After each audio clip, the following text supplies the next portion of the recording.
In this video, let's learn how to log into your Chase online banking. If you have just signed up for Chase and you don't know how you can log into your account, then in this video, I'm going to show you how you can. Now, before I begin and show you, subscribe to our channel and also hit that notification bell so you get notified for more interesting videos just like this. First of all, open up your web browser and let's head over to the website of Chase, which is chase.com.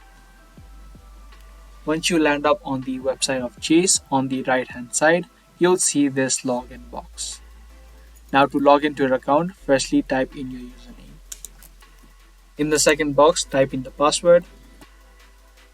Now just in case if you don't remember either your username or your password, you can click on this link which says forgot username or password, and through this section you can recover your username and the password.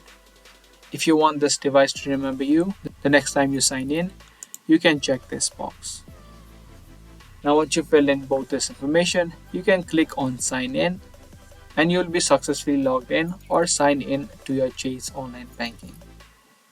So yeah, that's all it takes to log into your account. I hope you guys found this video helpful. If you did, be sure to give this video a thumbs up and also subscribe to our channel for more daily videos. That's pretty much it for today. Thanks for watching.